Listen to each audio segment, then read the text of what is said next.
একটা কথা মনে রাখবেন, আমরা যদি এই এলাকা থেকে নির্বাচিত হতে পারি, আমাদের ধান্দাবাজি চাঁদাবাজির কিছু নাই।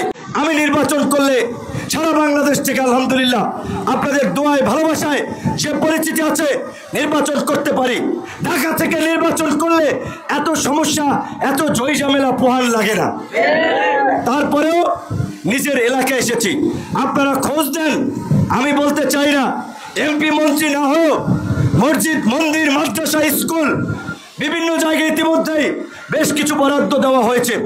রাস্তাঘাট এস্টিমেট করে সচিবালয় আমাদের, আপনারা জানেন এলজিএর উপদেষ্টা আমার ছাত্র সংগঠনের ছিল, ঢাকা বিশ্ববিদ্যালয়ের সভাপতি, তার কাছে দিয়ে আসছি আমার এলাকার জন্য এই কাজ হয়। আমরা দৌড়াদৌড়ি করে এলাকার উন্নয়নের জন্য কাজ করতেছি, আর তারা এলাকায় স্যাসরামি টাউটারি বদমাইশি করতেছে। তো কাজী তাদের সাথে আমাদের তফাৎটা এই জায়গায়।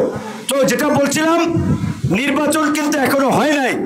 আগামী নির্বাচন কখন হয়, কে ক্ষমতায় যায় সেটি কিন্তু কেউ জানে না। তবে বিএনপির বড় দল হিসেবে নেতৃবৃন্দের আরো সংযত হওয়া দরকার, সহনশীল হওয়া দরকার।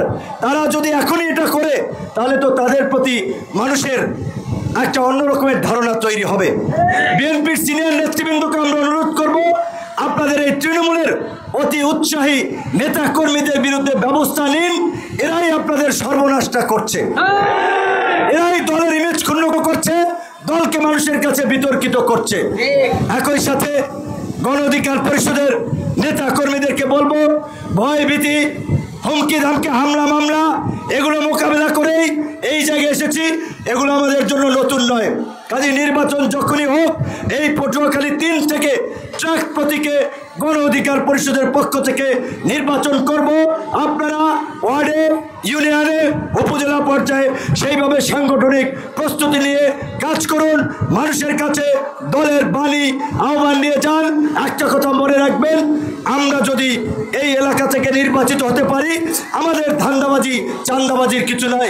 আমাদের যা কিছু আছে তা মানুষের জন্য উজাড় করে দিয়ে আমরা মানুষের জন্য কাজ করতে পারবো।